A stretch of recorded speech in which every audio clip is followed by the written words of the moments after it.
Ang video ko today ay tungkol sa homemade strawberry banana popsicle at kaunting trivia about strawberry and banana.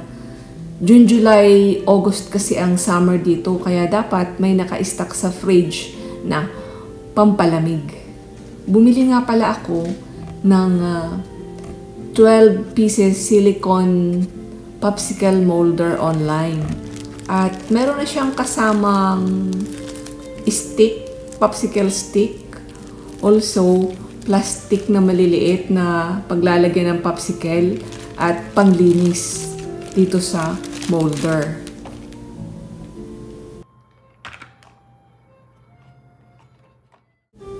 Banana is scientifically a berry, whereas strawberry is not, because a berry must contain seeds inside the flesh, not outside.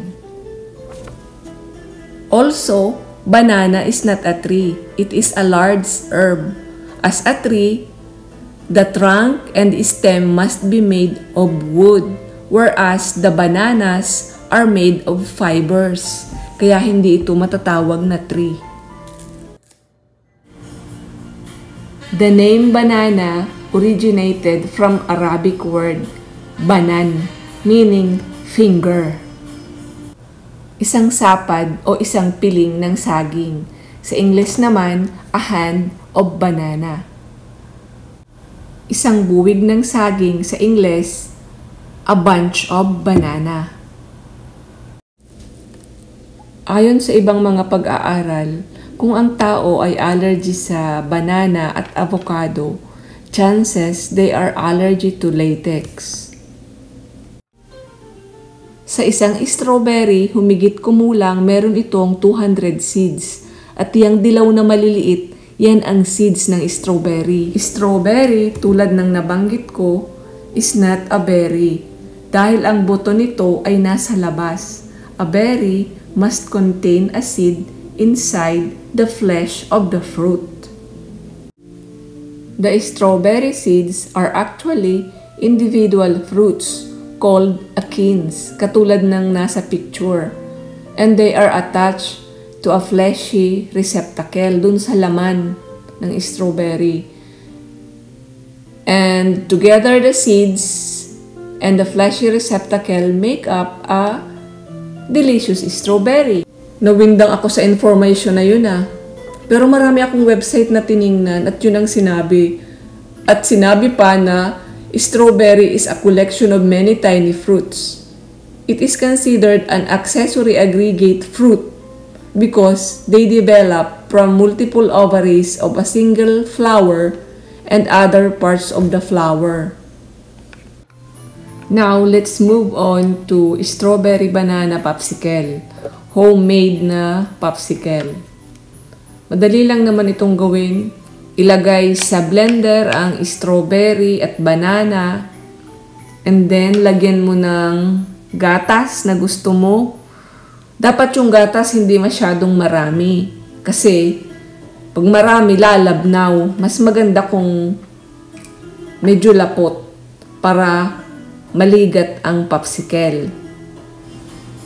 Hindi ko na rin nilagyan ng asukal kasi matamis na ang saging.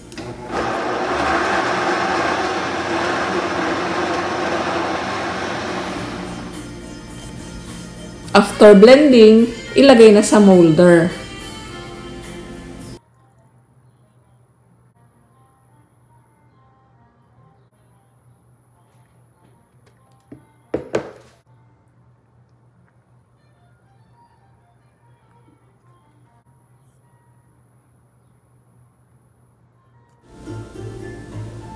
Huwag itusok ang popsicle stick all the way. Magtira ng at least 1 inch na nakalitaw. Then, ilagay na sa freezer at palipasin ng magdamag.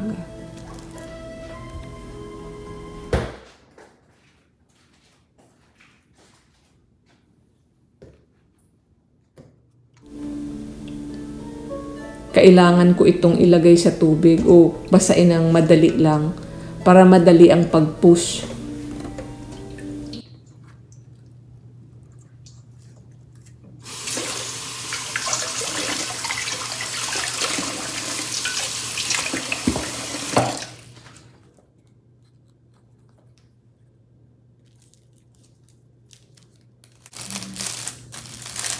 Wow.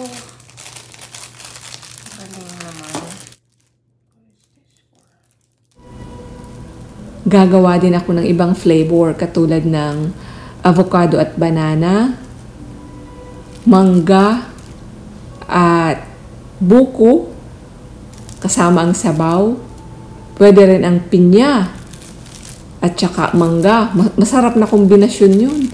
Pinya, mangga, saka saging, yung tatlo. Wow, saka kaunting gatas lang.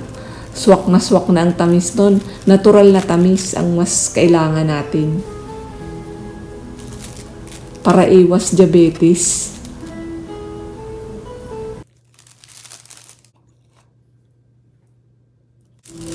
At syempre, ang natitirang isa ay para sa akin. Titikman ko na. Masarap.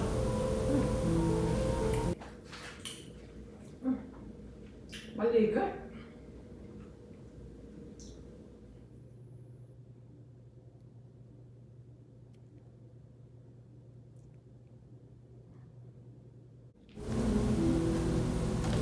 Ibabalik ko na uli ito sa rep. Para anytime gusto naming kumain ng dessert, meron kaming madudukot. Salamat po sa panonood. Please like, share, and subscribe. Hanggang sa muli. Thank you for watching.